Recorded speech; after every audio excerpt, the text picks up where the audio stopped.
Buenas tardes, profesor. Hoy vamos a presentar nuestro trabajo de base de datos, práctico de base de datos en columnas. Nuestro equipo es Castores y junto a mis compañeros Cristóbal Balcázar, Constanza Martínez y yo, Ariel Guzmán.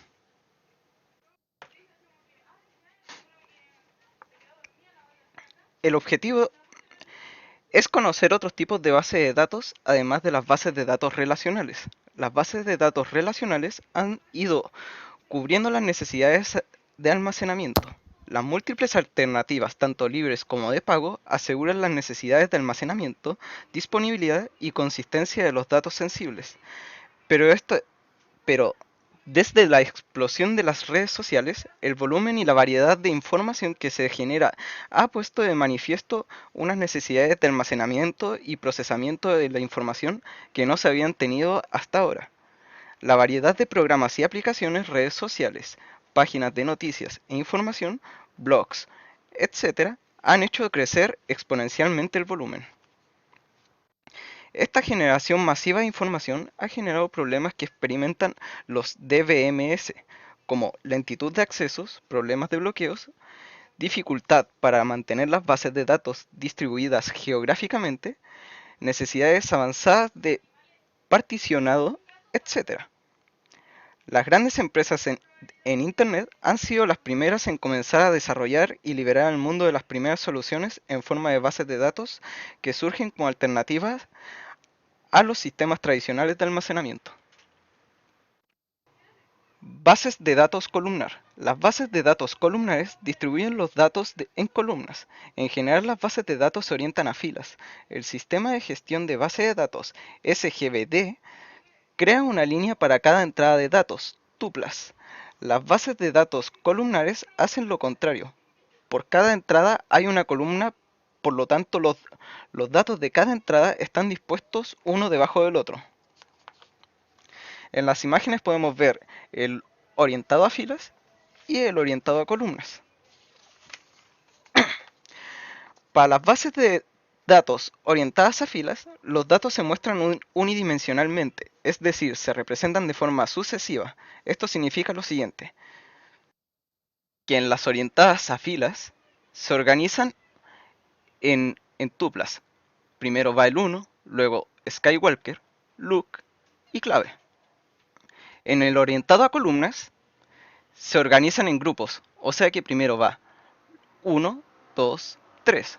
Después iría Skywalker, Kenobi, Organa y así sucesivamente. Los sistemas relacionales basados en líneas se utilizan para realizar muchas transacciones rápidamente. Escribir, cambiar, borrar entradas. Con bases de datos relacionales es eficiente. Las bases de datos columnares se utilizan cuando hay que analizar grandes cantidades de datos. La razón de esto es que se requiere acceder menos al disco duro. Los datos de una categoría se almacenan muy próximos entre sí. Si se desea leer y evaluar un registro de datos, basta con cargar un bloque. No es necesario leer la base de datos completa. Sin embargo, aquí los datos nuevos se deben distribuir a través de toda la base de datos. El número de implementaciones de base de datos columnares disponibles es muy escaso, porque hay mayor demanda de bases de datos relacionales. A pesar de esto, se han establecido algunos sistemas.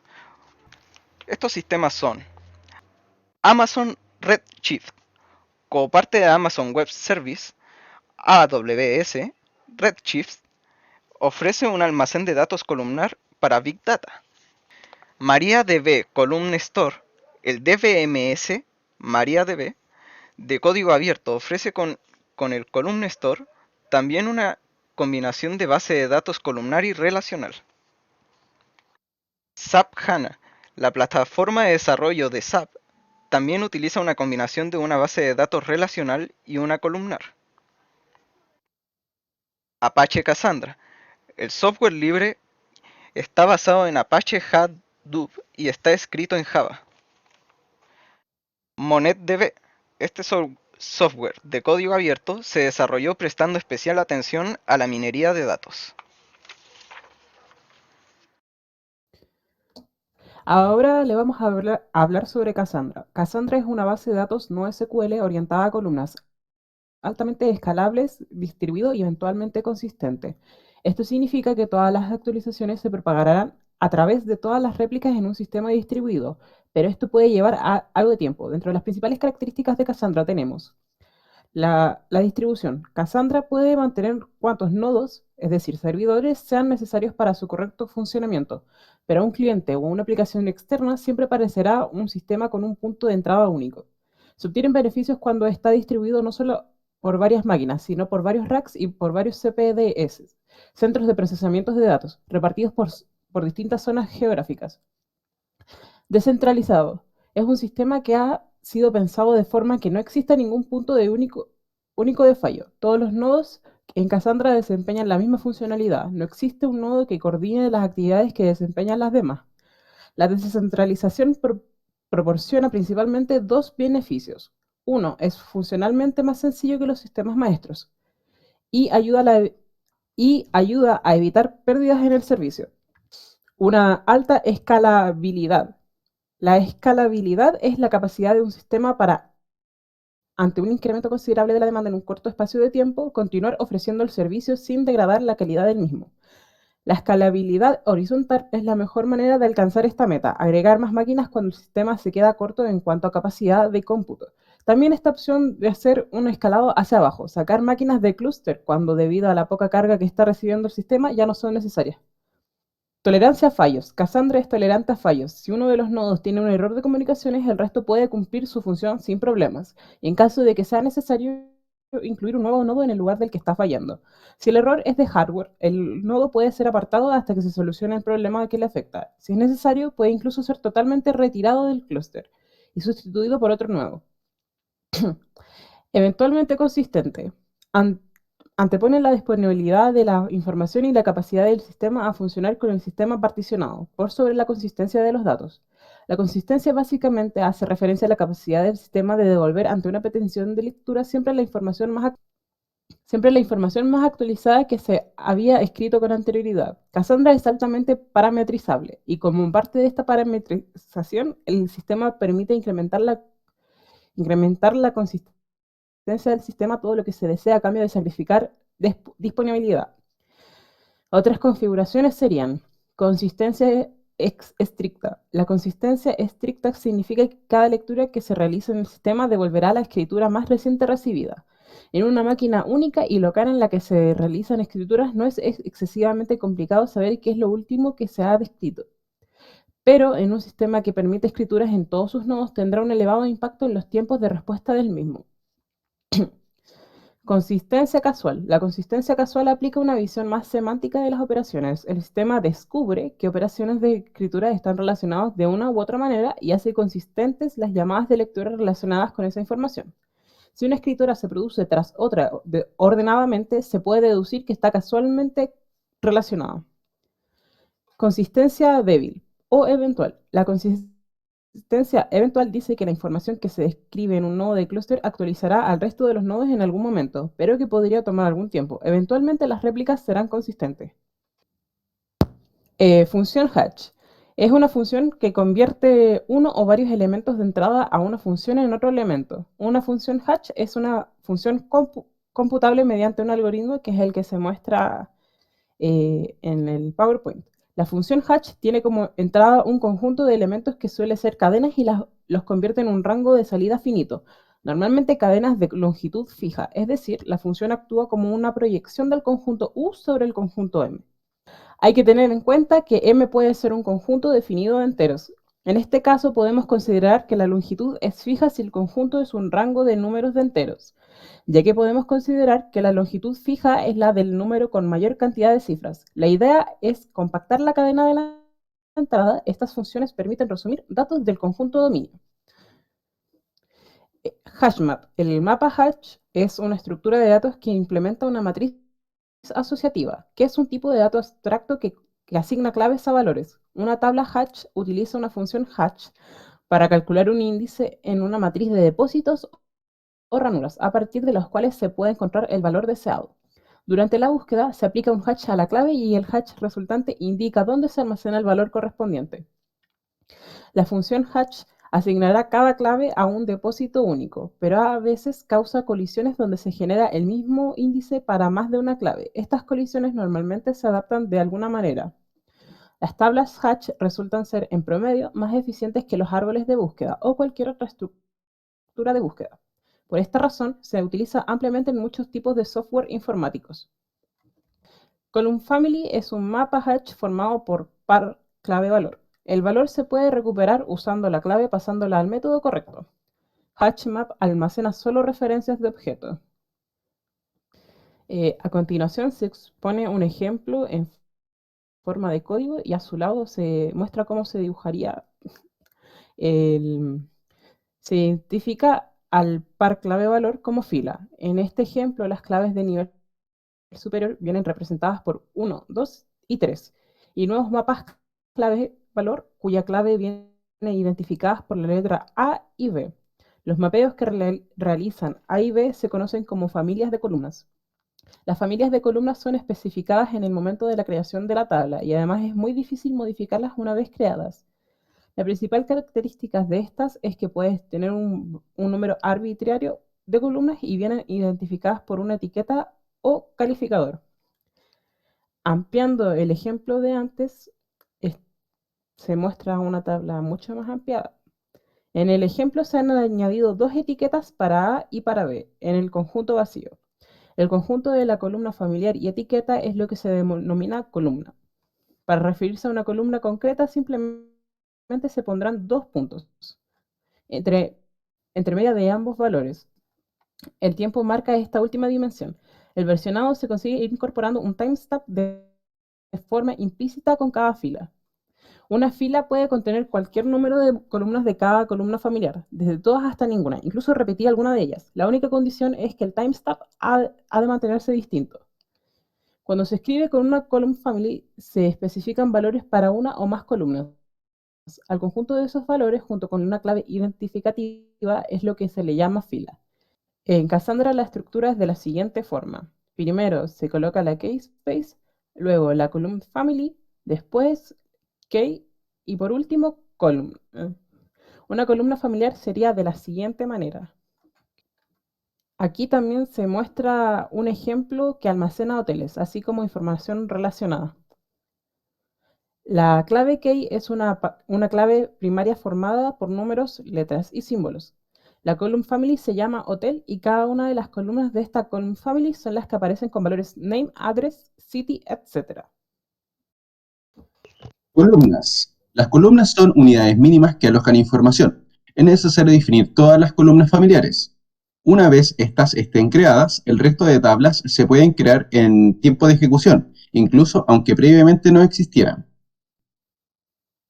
Supercolumnas. Una supercolumna contiene un mapa de columnas que estas en sí almacenan el valor en forma de array de bytes para esa columna. Tienen la siguiente ordenación: Keyspace, column family, key, supercolumn, subcolumn. Para definir una supercolumna hay que generar una columna familiar como si fuera un tipo super. Se puede utilizar como si fueran un tipo de columna familiar normal. Aquí hay un diseño de la supercolumna y a continuación se expone un ejemplo de la supercolumna. Además, no se puede generar índice de datos almacenados en la supercolumna. Se cargan todas las columnas asociadas a ella. Lenguaje SQL. Cassandra Query Language, SQL, es el lenguaje que utilizan para realizar el acceso a base de datos. Para poder interactuar con Cassandra mediante SQL, tendremos que introducir a través de la shell de la propia base de datos el comando SQL shell.